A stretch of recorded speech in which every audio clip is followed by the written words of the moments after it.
Welcome back, rankers. Thank you to all the comments last week, and we're getting a lot of people asking us if we can have a look at their site on the show, and so we will be continuing to do that, as well as bringing you the latest on what's happening in SEO. Firstly, this morning on the Google Webmaster Central blog, if you have a site that is dependent on news rankings, that is rankings in Google News, then I suggest you go and have a look at the Google Webmaster Central blog today. There's a great 15-minute video from the news team at Google Webmaster Central. 15 minutes of great tips and hints of what you should be doing if you're in the news business to get your site ranked in Google News. Now, when I say the news business, I don't mean necessarily just the traditional press.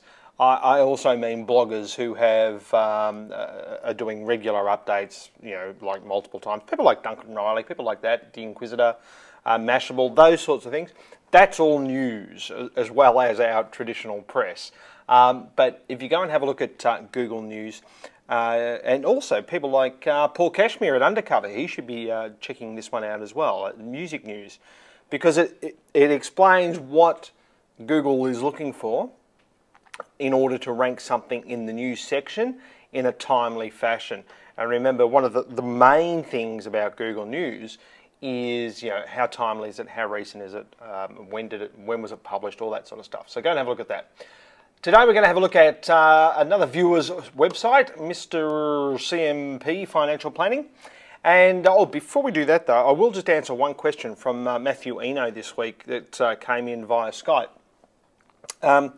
The question was, if you are ranking, say, #1 for a particular phrase in Google, and we'll just go and have a look and see what we're ranking for today. Let's just go and type something in.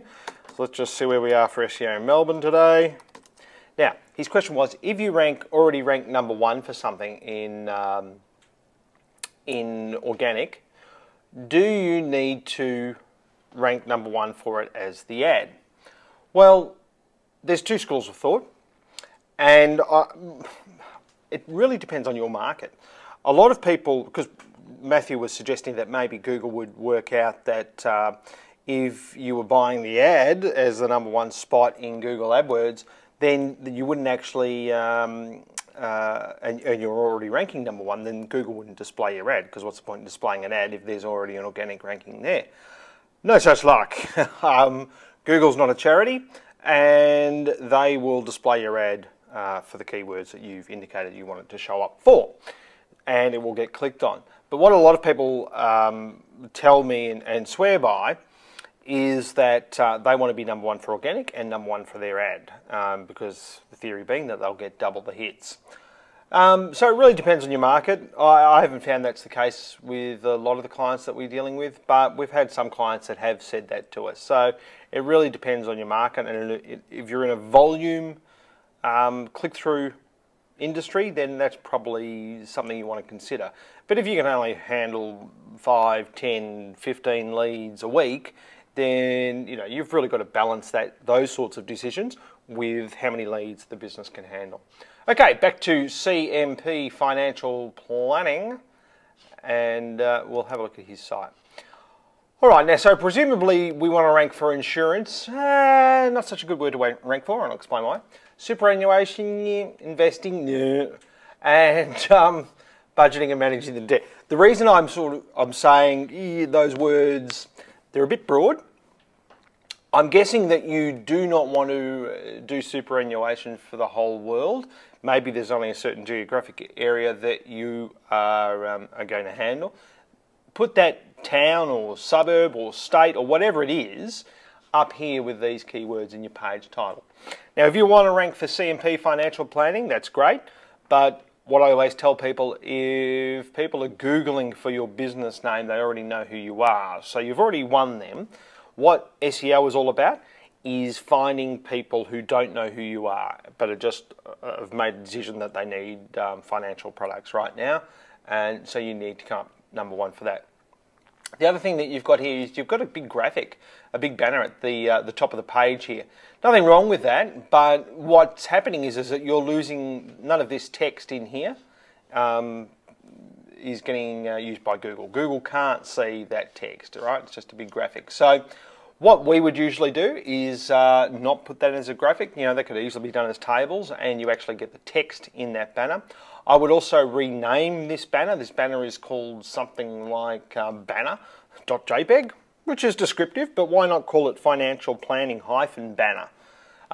So there's all these sorts of little things that you can be doing. There's, you know, financial planning-banner.jpg is still a descriptive title of what that image is. Also down here you've got some JavaScript menus. Now Google can follow JavaScript, but my take on it is that why make it harder than necessary for the Google bot? I would usually have another text menu down the bottom of the page for people who have got JavaScript switched off, and also for the Google bot so they can follow all the links into your site. One quick way to find out how many, what Google knows about your site is go to Google and type in site : and then the URL of your site, so CMP financial planning.com.au.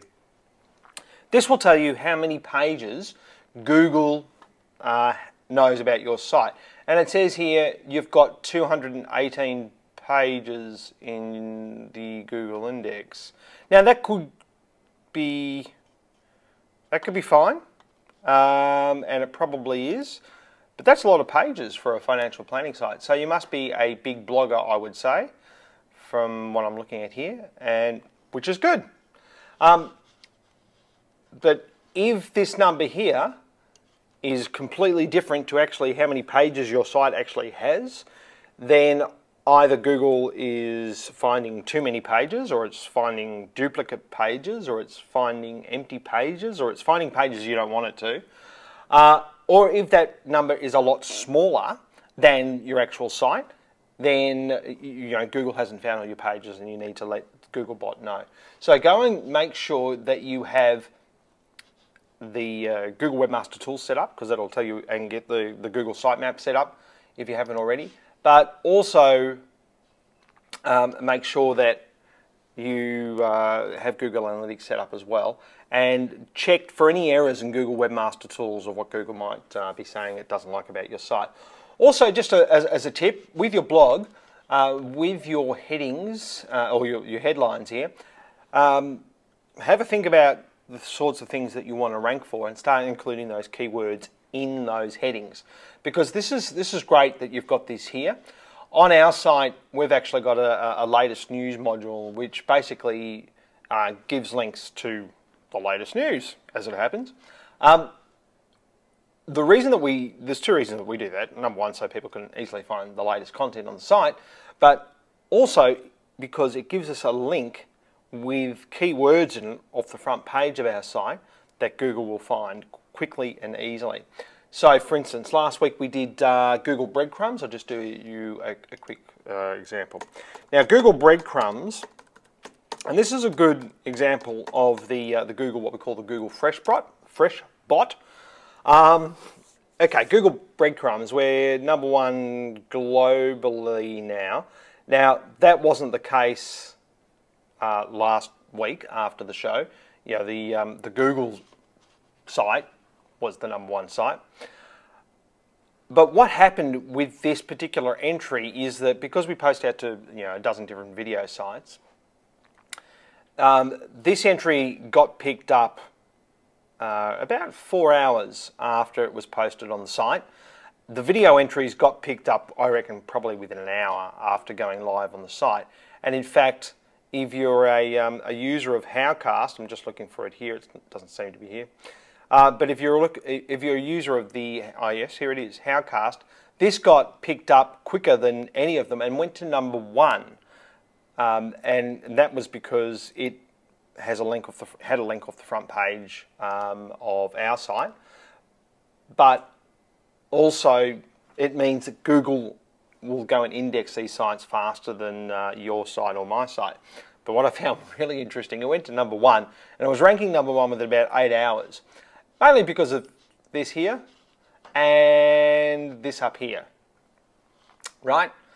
However, you might notice that there's something missing, the video, and all we've got is those words. So really Google, and I give you that illustration because Google is looking for text, not images, not necessarily video, not yet. Will it eventually start to do voice to text? Yeah, but it's going to be a while before it gets the Australian accent right, I think. So that is it for today's show. Hopefully that's helped a few of you out there, and we'll see you next week. And don't forget that on September 22nd, if you're in Melbourne, and on the 23rd, we've got the social media event of the year, and hope to see you there. See you next week. And if you've got any questions, send them in via Twitter. That's Jim Boot at Twitter. See you then. Bye.